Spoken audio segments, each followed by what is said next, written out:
Welcome to GeorgeWay mathTV. So how would I solve for v here? Well, looking at this equation right here, I see three terms and I see the power 2. So I can tell that is almost close to looking like the equation, the quadratic form or the quadratic equation, which is ax squared plus bx plus c equal to 0. But it's not in the quadratic form. It's almost. So I have to first change it to the quadratic form. So let me just copy this again. So I have 4v squared plus 11v equals negative 6.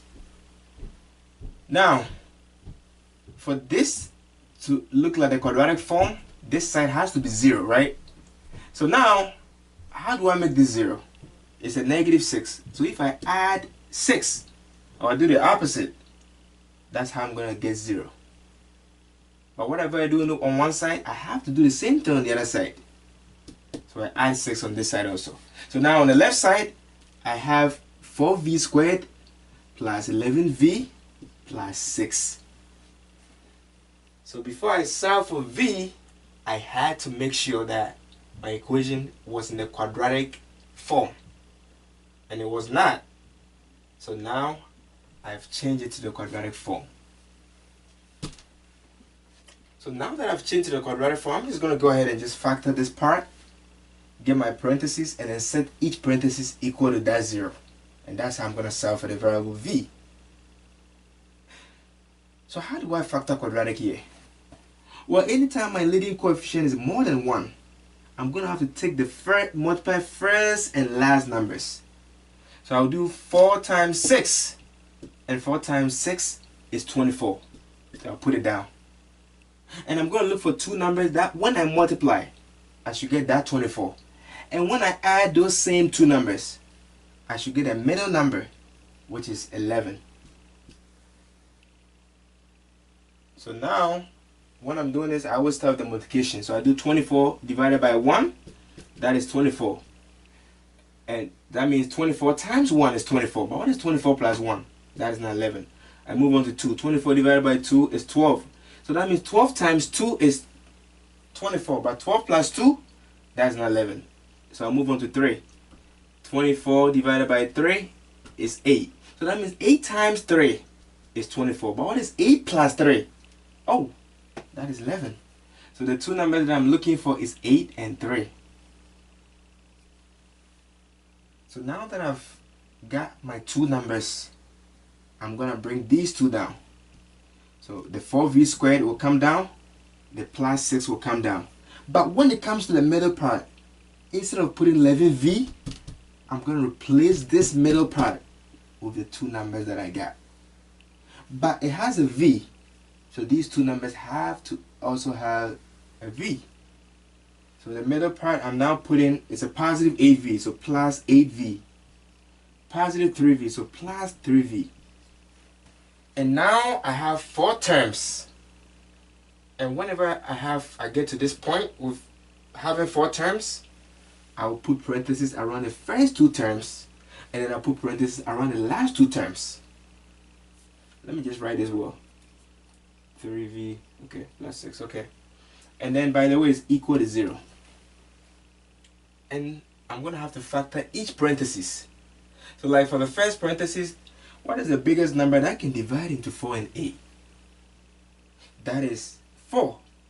And then I have v squared and v. I have to bring out the one of the lowest power. So I bring out the v. So that comes out. And then I'll have my parentheses. Now, I'll do 4v squared divided by the 4v. The 4's will cancel out. V squared divided by v is v. And the second one is 8v. That will be divided by the 4v. The v's will cancel out. 8 divided by 4 is 2. So positive 2 plus 2. And here, the biggest number that can go to 3 and 6 is positive 3.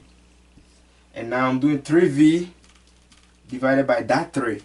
The 3's will cancel out. So I'm left with v. And then 6 divided by 3 is 2. and again I'm bringing down equal to 0. And when I get to this point, I know I have to always check these two to see if they are the same. If they are not the same, I gotta go back and fix something. There might be something wrong, but they are the same. So because they are the same, that means I'm good. So I'm just gonna copy one of them down. So I'll copy v plus 2, and then I'll just copy what I have outside. So 4v and then plus 3 equal to 0. And at this point, now I'm gonna set each parenthesis equal to 0. So I got the v plus 2 equal to 0. And then I'll do the 4v plus 3 equal to 0. So I'm solving each one. So here, to get v by itself, 2, you gotta say by to you. So by doing the opposite. So it's a plus 2, so I'm minus 2. Whatever I do on one side, I do the same thing on the other side. So now 2 by, so I have v by itself equals 0 minus 2 is negative 2. And then on this side, I'm solving for v. But before that, I want to have the 4v by itself. So the 3 gotta go. I'll do the opposite to get rid of it. So I minus 3 and do the same thing on the other side. The 3 is cancelled out, so I got 4v equals negative 3. And now, to get v by itself, I'm going to have to divide by 4 on both sides. 4 is cancelled out, I got v equals negative 3 over 4. So now, my answer is v equals the negative 2, comma, negative 3 over 4. Now let me do this one. Alright, so looking at this one also, I see 3 terms and I see the exponent 2. So that is telling me that it's almost looking like the quadratic form ax squared plus bx plus c equal to 0. But I gotta make sure that one side is 0. So what about I take this to this side? So to take this to this side, I have to do the opposite, right? So this will become a 0.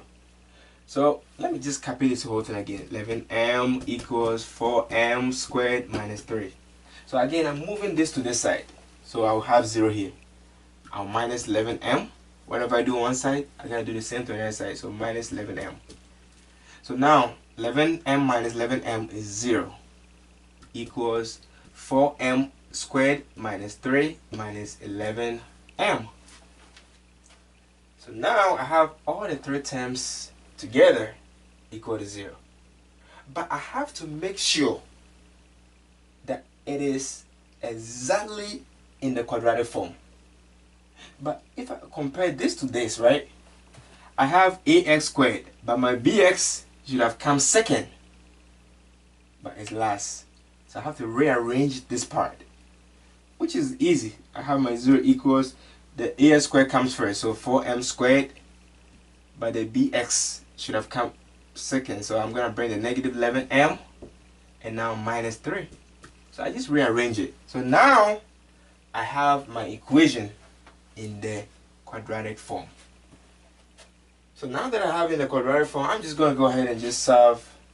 By the way, the equal to 0 part, it could go this way, that way, it don't really matter. It's the same thing.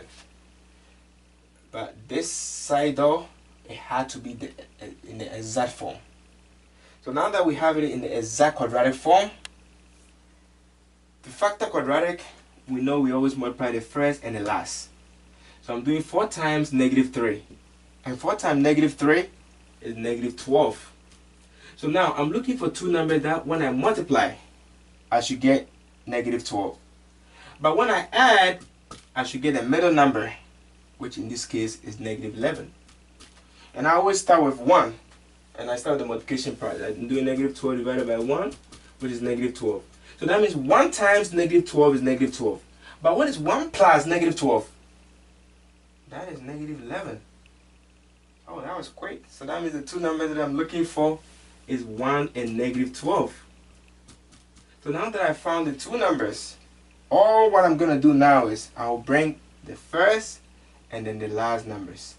So I have my 4m squared and I have my minus 3. But when it comes to the middle part, instead of putting negative 11m, I'm going to put the two numbers that I got, which is positive 1 but has m. So I'll have plus 1m and minus 12m. And now that I have 4 terms, I'll just put parentheses around the first 2 terms, and then I'm going to put parentheses around the last 2 terms.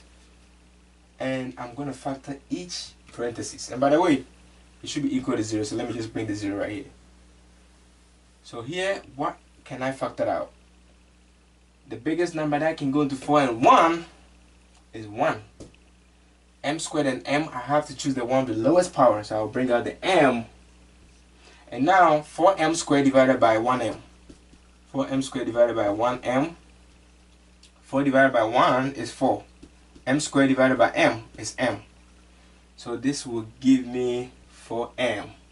And then 1m divided by 1m will cancel. So I have plus 1.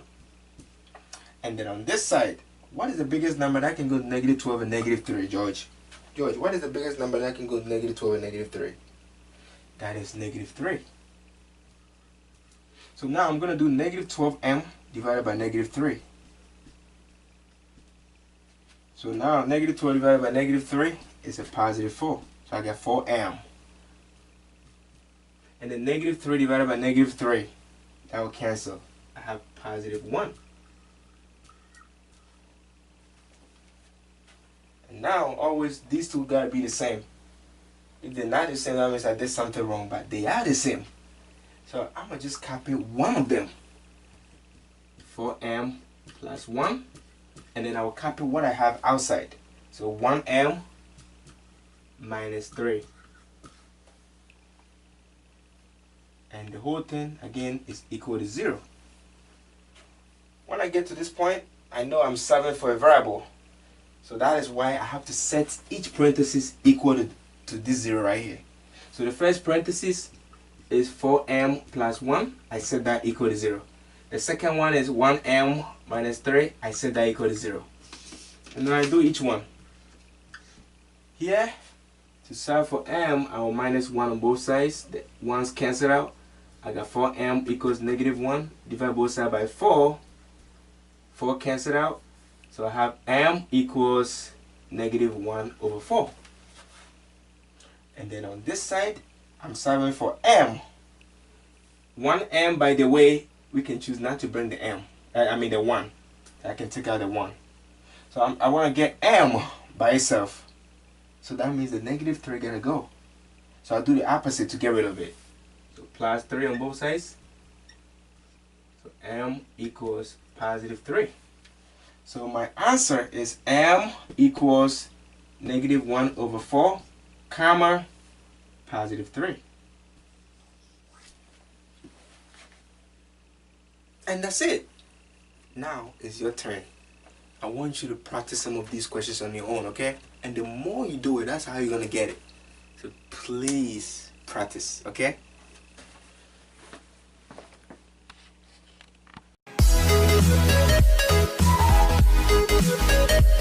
Please don't forget to subscribe, tap the bell to be notified for new videos, and share.